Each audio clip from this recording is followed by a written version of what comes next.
গড়িয়াহাটে parking চক্রের অন্তর্তদন্ত। চাঞ্চল্যকর তথ্য উঠে এসেছে নিউজ 18 বাংলার অন্তর্তদন্তে। জানা যাচ্ছে বন্ধ সংস্থা, যে সংস্থা 5 বছর ধরে বন্ধ হয়ে গেছে, মৃত ব্যক্তি তাদের নামে এই কারবার রমরমিয়ে চলছে। সাউথ এন্ড এজেন্সির এক সংস্থা বছর 5 আগে বন্ধ হয়ে গেছে, ওই সংস্থার নামেই বিল ছাপিয়ে চলছে অবৈধ পার্কিং। একটা সময় গড়িয়াহাট ব্রিজের নিচে পার্কিং দেখভালের জন্য পুরসভার বরাদ দেওয়া হয়েছিল এই সংস্থাকে, কিন্তু এই সংস্থা বন্ধের আগে সেই চুক্তি বাতিলও করেছিল পুরসভার ব্ল্যাকলিস্টেড এই সংস্থার নামেই ভুয়ো স্লিপ ছাপিয়ে রমরমিয়ে চলছে বেআইনি পার্কিং ব্যবসা। অমিত আমাদের প্রতিনিধির সঙ্গে কথা বলবো। অমিত, তুমি অন্তর্তদন্ত চালিয়েছো নিউজ 18 বাংলায়, আমরা দেখেছি, সেই ছবি দেখিয়েছি দর্শকদেরও। এখন পর্যন্ত যে চাঞ্চল্যকর তথ্য উঠে আসছে, যে সংস্থাটা বন্ধ হয়ে গেছে তাদের নামে ভুয়ো বিল দেওয়া হচ্ছে, হাজার হাজার মানুষ প্রতিদিন এই ভুয়ো বিল পাচ্ছেন, অথচ এতটা বেপরোয়া এই সংস্থার নামে যারা এই ব্যবসা করছে, ভুয়ো ব্যবসা, কিভাবে এতটা বেপরোয়া, কিভাবে সাহস পাচ্ছে তারা? একেবারেই বারবার এই প্রশ্নই কিন্তু উঠছে যে একটি সংস্থা, যে সংস্থাকে 5 বছর আগে ব্ল্যাকলিস্টেড করে দেওয়া হয় কলকাতা পুরসভার তরফে, যে সংস্থাকে একটা সময় বরাদ দেওয়া হয়েছিল গড়িয়াহাট ব্রিজের নিচের পার্কিং দেখার জন্য, সেই সংস্থার নামেই বিল ছাপিয়ে সেই বিল দেওয়া হচ্ছে পার্কিং দেওয়ার জন্য, এবং পুরোপুরি অবৈধ বিষয়টি। কারণ যে অংশে এই মুহূর্তে গড়িয়াহাট ব্রিজের নিচে যে অংশে পার্কিং করা হচ্ছে, পুরো জায়গাটা জুড়ে কিন্তু অবৈধভাবে বা ইললিগালভাবে কিন্তু পার্কিং করা হচ্ছে, এবং যারা যুক্ত তারা কিন্তু কেউ প্রকাশ্যে আসছে না, কিন্তু সেই টাকা কিন্তু পৌঁছে আছে বিভিন্ন প্রভাবশালী ব্যক্তিদের কাছে। এবং অদ্ভুতভাবে আমরা গত 2 দিন ধরে সেই জায়গাতে আমরা রেকি করি, সেখানে যাই, আমাদের ক্যামেরা পৌঁছে যায়, সেই জায়গায় দেখা যায় যারা অ্যাকচুয়ালি পার্কিংয়ের দেখভালের জন্য যাদেরকে নিযুক্ত করা হয়েছিল, তারা কিন্তু ক্যামেরা রয়েছে এই আজ করেই তারা কিন্তু এলাকা ছেড়ে দিয়েছে বা এলাকা থেকে বেরিয়ে গেছে। অন্যদিকে কাদের মাধ্যমে টাকা তোলা হয়েছে গত 2 দিন ধরে ওইখানেই যে ফুটপাথবাসী যারা রয়েছে তাদেরকে সামনে রেখে তাদেরকে খাবারের টাকা দেওয়া হয়, তার বিনিময়ে তারা সেখানে কাজ করে এবং তার টাকাটা তুলছে। এবং আজকে যখন আমরা ওই স্লিপ বা ওই বিলের প্রসঙ্গে আসছি, তবে তার আগে একবার তুমি কথা বলেছিলে যে এই বন্ধ হয়ে যাওয়া সংস্থার সঙ্গে যুক্ত এক ব্যক্তির সঙ্গে, আমরা একটু সেই কনভারসেশনটা শুনি আরো একবার। আমাদের কাছে একটা পার্কিং এর একটা বিল এসছে, সেখানে হচ্ছে সাউদার্ন এজেন্সির নাম ব্যবহার করে এখনো পার্কিং এ টাকা তোলা হচ্ছে। এই এজেন্সিটা কি এখনো এক্সিস্ট করছে? এখনো কি আছে এজেন্সি?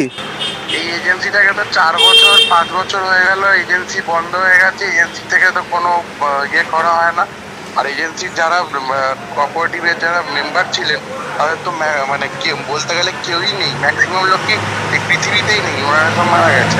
তো এখনো পর্যন্ত গড়িয়াহাটের মতো জায়গা যেখানে অবৈধ পার্কিং চলছে রমরমিয়ে, সেখানে আপনার কথা মতো যে কোম্পানি বন্ধ হয়ে গেছে 5 বছর আগে, সেই কোম্পানির নামে এবং ঠিকানা ব্যবহার করে ওরা স্লিপ বার করে প্রতিদিন বিভিন্ন ব্যক্তিকে তারা দিচ্ছে।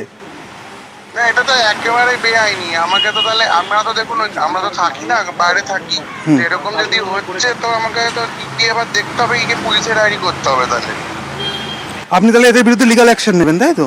হ্যাঁ, একদম 100বার নিতেই হবে। কারণ দেখুন, আপনি এরকম আমার বাড়িতে এসছেন এই জিনিস দেখে, 2 দিন বাদে আরেকজন আসবে, তারপরে আরো একজন আসবে, তবে তো আমার বাড়িতেই ঝামেলা হবে। এর মধ্যে তো আমরা কোনো রকম ভাবেই জড়িত নেই। এই কোম্পানিটা কার ছিল বলতে পারবেন? এই কোম্পানিটা একটা কোঅপারেটিভ ছিল, এখানে অনেকজন ছিলেন।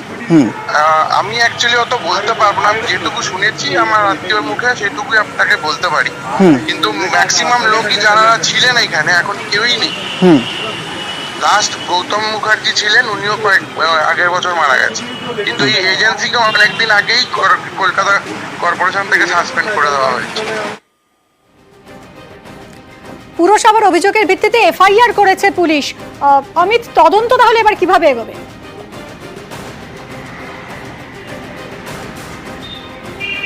দেখো, এই যে সংস্থা সাউথ এন্ড এজেন্সি, তার বিরুদ্ধে বিশ্বাসভঙ্গের অভিযোগ আনা হয়েছিল কলকাতা পুরসভার কার পার্কিং ডিপার্টমেন্টের তরফে।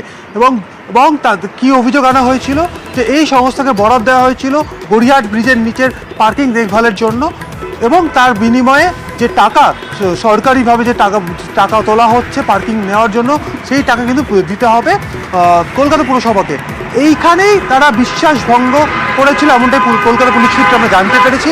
এবং এই সংস্থার বিরুদ্ধে গড়িয়াহাট থানাতে অভিযোগ দায়ের হয়েছিল, তদন্ত করা হয়েছিল পুলিশের তরফে, এবং দেখা যায় যে সত্যি এই সাউথ এন্ড এজেন্সি কলকাতা পুরসভার সঙ্গে বিশ্বাসভঙ্গ করেছে। অর্থাৎ যে শর্তে এদেরকে লিজ দেওয়া হয়েছিল পার্কিং দেখভালের জন্য, সেই শর্ত তারা খিলাপ করেছে, তারা বিশ্বাসভঙ্গ করেছে। কি বিশ্বাসভঙ্গ করেছে?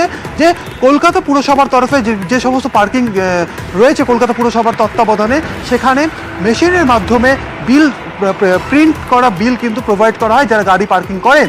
সেই ক্ষেত্রে তারা যদি 10টা গাড়ি সেখানে পার্কিং করতো, সেখানে 3টে বা 4টে গাড়ির ক্ষেত্রে তারা প্রিন্ট করা বিল প্রোভাইড করতেন এবং বাকি টাকা তারা ক্যাশে নিতেন। তার কোনো হিসেব থাকতো না ওই কলকাতা পুরসভার যে পার্কিং যে বিল, তাতে এইভাবে বিশ্বাসভঙ্গ করে এই সংস্থা, এমনটা কিন্তু আমরা কলকাতা পুলিশ সূত্রে জানতে পারছি।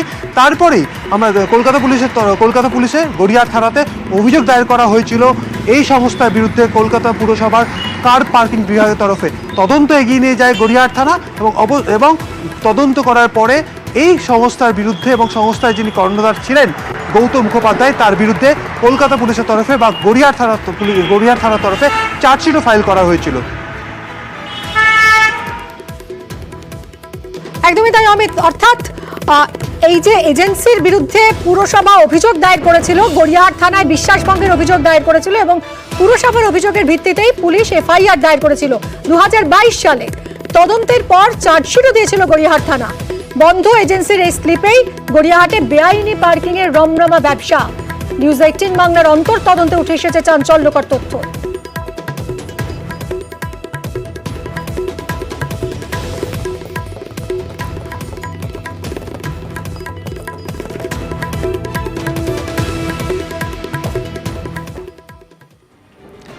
আরো একটা চাঞ্চল্যকর খবর, বাংলাদেশি জঙ্গি গোষ্ঠীর সঙ্গে জড়িত থাকার অভিযোগ, চেন্নাইয়ে গ্রেফতার মঙ্গলকোটের শ্রমিক। এসটিএফ এর জালে আনোয়ার শেখ। আনোয়ারের জঙ্গি যোগ মানতে নারাজ পরিবার। বাংলাদেশি জঙ্গি গোষ্ঠীর সঙ্গে জড়িত থাকার অভিযোগ রয়েছে আনোয়ারের। চেন্নাই থেকে গ্রেফতার করা হয়েছে মঙ্গলকোটের শ্রমিককে। এসটিএফ গ্রেফতার করেছে আনোয়ার শেখকে। অর্পণ আমাদের প্রতিনিধি রয়েছেন, আরো জানাবেন। অর্পণ, কি জানা যাচ্ছে আনোয়ার শেখ কে? আনোয়ার শেখ কেন গ্রেফতার? দেখো, বাংলাদেশি নিষিদ্ধ জঙ্গি সংগঠনের সাথে যুক্ত সন্দেহে আরো এক লিঙ্কনের হদিশ পেল রাজ্য এসটিএফ।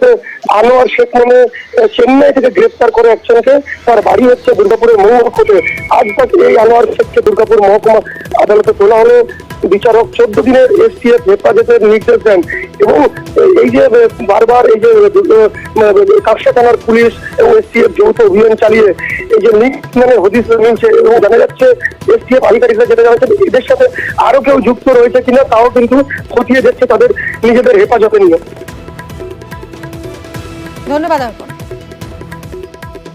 কাল বিকালবেলায় হঠাৎ ফোন এসেছিল, পুলিশে ফোন করেছিল চেন্নাই থেকে, যে আমাকে বললো আমি তোমার স্বামীকে ধরে নিয়ে চললাম, কোনো টেনশন করবে না, আমরা তোমার স্বামীকে নিয়ে চললাম, এটা জানাইলো আমাকে। ফোন করছি সকাল থেকে, ফোনটা সুইচ অফ বলছে। জানেন যে জঙ্গি সংগঠনে যোগ আছে বলে?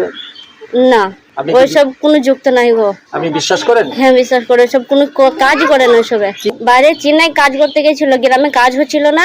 বাড়িতে কোনো আসা যাওয়া করতো কেউ লোকজন? না, কোনো লোক আসতো না, আমাদের বাড়িতে কেউ ঢুকে না।